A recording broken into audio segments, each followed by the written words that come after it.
ليه أحيانا الشخص اللي بيرد متأخر بياخد في دماغنا مساحة أكبر من الشخص اللي موجود واضح وبيسأل علينا بصدق؟ وليه في ناس أول ما تحس إن حد مش سهل الوصول ليه تبدأ تتعلق بيه أكتر؟ هل فعلا إحنا بنحب اللي بيتقل علينا ولا اللي بيحصل أعمق من كده بكتير؟ الحقيقة إن الموضوع مش بطولة من الشخص البارد ومش عيب في الشخص الطيب، دي لعبة نفسية معقدة اسمها تأثير الندرة، ولما تدخل على المشاعر بتخلي ناس كتير تفتكر إنهم وقعوا في الحب وهم في الحقيقة وقعوا في دوامة مطاردة. فكرة إن الإنسان ينجذب للي مش متاح بسهولة مش معناها إن القسوة جذابة ولا إن البرود قيمة ولا إن التلاعب ذكاء، لكن معناها إن المخ البشري أحيانا بيقرأ الندرة على إنها قيمة. الحاجة النادرة الصعبة اللي مش مضمونة بتاخد اهتمام أكبر وتشد انتباه أكتر وتخلق فضول أكتر، وده مش بيحصل في العلاقات بس، بيحصل في كل حاجة تقريبا. الفرصة اللي بتحس إنها هتضيع منك بتحركك أسرع، الحاجة المحدودة بتبان أغلى، والشخص اللي مش مكشوف كله من أول لحظة ساعات بيتفسر غلط على إنه أعمق، أهم أو أعلى قيمة. بس هنا لازم نفرق بين الانجذاب الحقيقي وبين التعلق اللي طالع من النقص، الغموض والحرمان.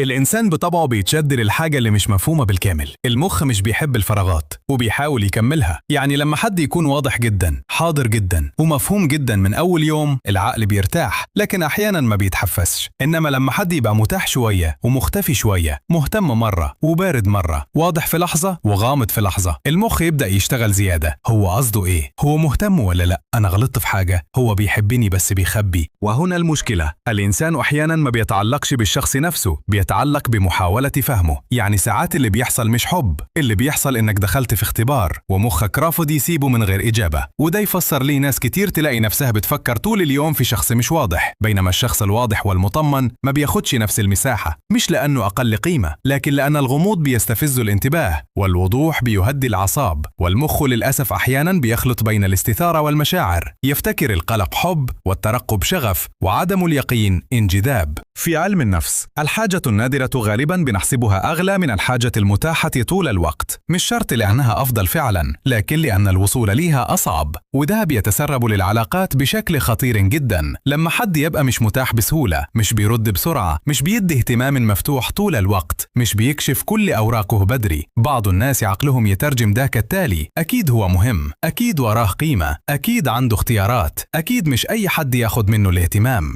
ففجأة الاهتمام بتاعه يبقى ليه وزن أكبر، الرسالة منه تبقى حدث، المكالمة منه تبقى مناسبة قومية، والرد المتأخر يتحلل كأنه بيان رسمي. ليه؟ لأن الندرة بتخلي الحاجة تبان أثمن من حجمها الحقيقي. لكن هنا لازم ناخد بالنا من نقطة مهمة، الندرة لا تساوي الجودة، مش كل شخص بعيد يبقى عميق، مش كل شخص قليل الكلام يبقى ناضج، مش كل شخص صعب الوصول يبقى عالي القيمة. أحيانا بيكون مشغول فعلا، وأحيانا بيكون غير مهتم، وأحيانا بيكون ببساطة بيعرفش يتواصل بشكل صحي. لكن اللي بيحصل إن بعض الناس أول ما الاهتمام يبقى قليل تبدأ تسقط عليه قيمة زيادة من عندها، يعني ما تشوفش الحقيقة، تشوف إحساسها هي بالنقص تجاهه. لازم نفرق جدا بين حاجتين، شخص عنده حدود وخصوصية واتزان، وشخص بيلعب على أعصاب الناس. الغموض الصحي يعني إن الإنسان مش بيحكي كل حاجة من أول قعدة، وعنده مساحة خاصة، ومش بيرمي نفسه بالكامل بسرعة، وبيتعرف على اللي قدامه بالتدريج، وده طبيعي جدا بل وصحي. إنما التلاعب العاطفي حاجة تانية خالص، إن حد يتعمد يديك اهتمام وبعدين يسحبه،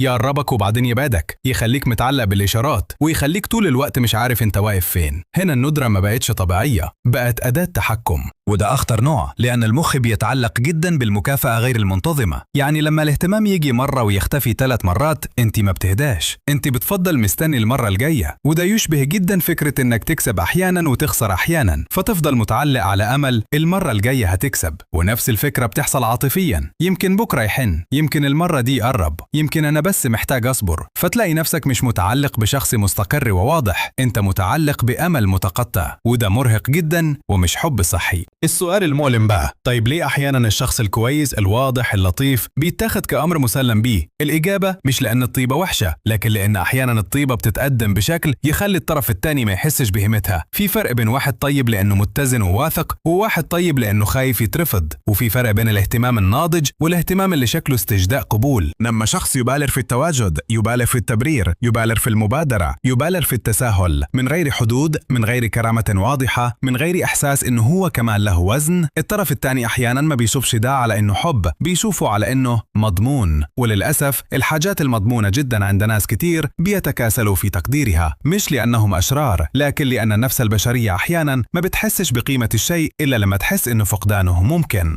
فالشخص الطيب بيتظلم مش لأنه طيب، لكن لأنه أحيانا بيقدم نفسه من غير حدود، من غير توازن، ومن غير احترام كافي لذاته. المشكلة عمرها ما كانت في الطيبة نفسها، المشكلة في إن ناس كتير فاهمة الطيبة بشكل غلط. الطيبة مش معناها إنك متاح 24 ساعة، الطيبة مش معناها إنك تقول ماشي على كل حاجة، الطيبة مش معناها إنك تستحمل الغموض والتجاهل وقلة التقدير باسم إنك شخص محترم. الطيبة الحقيقية فيها كرامة وحدود ووضوح، فيها قلب، لكن فيها عمود فقري برضو. الشخص الجذاب نفسيا مش هو البارد، ومش هو اللي بيعذب اللي قدامه، ولا هو اللي عامل نفسه جايزة الموسم. الشخص الجذاب غالبا هو اللي عنده توازن، موجود لكن مش ملزوق، واضح لكن مش مكشوف كله، مهتم لكن مش بيجري وراء القبول، لطيف لكن مش سهل يتداس عليه. يعني باختصار، الناس مش بتنجذب لعدم الاهتمام نفسه، هي أحيانا بتنجذب للإحساس أن الشخص ده عنده حياة، حدود، واكتفاء نسبي، وده فرق ضخم. إزاي نفرق بين الانجذاب الحقيقي وانجذاب قائم على الحرمان أو التحدي؟ دي من أهم النقط في الموضوع كله. اسأل نفسك، أنا منجذب للشخص ده لأنه فعلا مناسب، ولا لأنه وجوده نادر؟ أنا مرتاح معه ولا متوتر بسببه؟ أنا حاسس بتقدير متبادل ولا حاسس إني داخل سباق؟ أنا بحبه كشخص ولا بحب إحساس الفوز بيه؟ لأن في نوع من الانجذاب بيقوم على التحدي، كل ما الشخص يبعد تزيد رغبتك، تثبت لنفسك إنك تقدر توصل له، وهنا أنت مش بالضرورة محتاجه، أنت محتاج تنتصر. وفي نوع تاني قائم على الحرمان، يعني الشخص بيدي جرعات صغيرة من الاهتمام فتفضل جعان عاطفيا وتفتكر إن الجوع ده معناه حب، بينما الانجذاب الحقيقي غالبا بيكون فيه راحة، فضول صحي، احترام، أمان نسبي، وحضور ثابت حتى لو مش مكثف. الحب الحقيقي مش لازم يبقى صاخب عشان يبقى عميق، ومش لازم يبقى صعب عشان يبقى ثمين. أحيانا أكثر العلاقات نضجا هي اللي ما بتخلكش تسأل كل يوم هو أنا عنده إيه. في النهاية مش كل اللي بيتعبك يبقى مهم، ومش كل اللي يدوخك يبقى مميز، ومش كل اللي نادر يبقى يستاهل المطاردة. أحيانا إحنا ما بننجذبش للشخص نفسه، إحنا بننجذب لإحساس النقص اللي صحاه جوانا، بننجذب للتحدي، للاحتمال، للغموض، لفكرة إن في حاجة ناقصة ولازم نكملها. لكن النضج الحقيقي يبدأ لما تبطل تفسر القلق على إنه حب، وتبطل تفسر الندرة على إنها قيمة، وتبدأ تسأل السؤال الأهم، الشخص ده بيديني سلام ولا بس بيديني مطاردة؟ لأن اللي يستحقك فعلا مش اللي يخليك طول الوقت تجري وراه عشان تاخد فتافيت اهتمام، لكن اللي يخليك حاسس إن وجودك متشاف، وإن قربه مش لغز مرهق، وإن المشاعر مش امتحان.